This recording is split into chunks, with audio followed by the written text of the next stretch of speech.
I think the tactics were deplorable. I see no reason for him to be running up to the vehicle like that. You know it's a drug dealer. We know drug dealers sometimes are armed. So stand back, have cover, give a command. And if the car drives off, get in your car and pursue him. Get an air unit. Have backup within close proximity to join into the pursuit. But if you're skipping along the side of the car with them, it's almost like I thought he was going to jump in front of the car at any moment, because then when he jumps in front of the car, now he gets to say, I was in fear for my safety because he tried to run me over. Well, dude, you're on the hood of the car. Who does that? Except someone that wants to use deadly force. And I don't know if he really wanted to use deadly force, but I think he certainly exacerbated this situation to a deadly force incident. When the car started moving, I'm backing up because I don't want you to run over me, right? You're getting closer, you're angling closer to me. I'm gonna back up. I don't get to shoot you because you're driving off. I don't get to shoot you because you're involved in a drug deal. I follow you. I go to the registered owner's address. I get an arrest warrant. So much more to do. You live, you go to jail, we go to court, and then we let the justice system decide.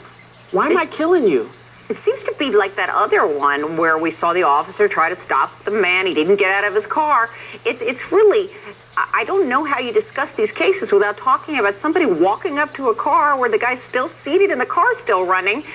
Of course the guy, I mean, not of course, but that there is a high probability that the drug dealer, who's the bad guy, is going to try to get away. So, I mean, I don't get it. I'm sorry, you were going to say? Yeah, I was just going to say, you know, I don't get the rationale of excluding that part of the conversation. It seems to me as if there's no planning. It seems like they're just willy-nilly by the seat of their pants. You know, when I was on the police department, one of the first things we were taught to do is when you get in a car with your partner, you talk about what ifs. And if it's a regular partner, you kind of already have an idea about what you're going to do if, right? And so if we get in this situation, okay, we're about to conduct this stop. We're on a sting. We know that it's a drug dealer. We know how they can be armed. We know that they're going to run. Drug dealers run. That's what they do. So we have a chase car who sits off in case the car takes off. So we have a plan. We have a plan A, a B, and maybe even a C, right? But these guys seem to just be going in hot, you know, just going in and then we'll figure it out, you know, just let's go. Isn't that a plan, though, that is if we have to shoot him, it'll be fine? Because he's a drug dealer? Is that part of the plan? Because I'm beginning to wonder if this has been this way for a while, that it's justifiable because we're the police and you're the drug dealer. And that brings me sort of to the one of the other things, and that's attack the character of the person killed by the officer. And we are seeing that happen in this case. Not that this person had a great character, but the fact is we saw it in Ferguson.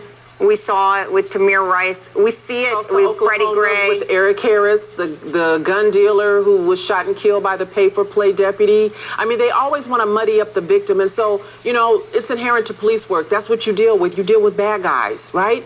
But you don't get to kill every bad guy. Isn't that why we have a justice system? Isn't that why we take people to court before a jury of their peers to determine whether or not this thing really happened?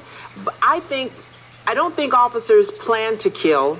I just think that when there's no accountability, when there's no circumstance for that bad choice that you just made, when there's no consequence for your poor planning, for your poor tactics, when you live to offend again, why would I do anything different? It doesn't cost me any money. The taxpayers foot the bill. The police department says it's all good because they're shielding me from any liability and themselves. So what did I learn? Else even. What did I learn? They passed them on. Yeah, what did I learn? Why would I do anything differently? That worked.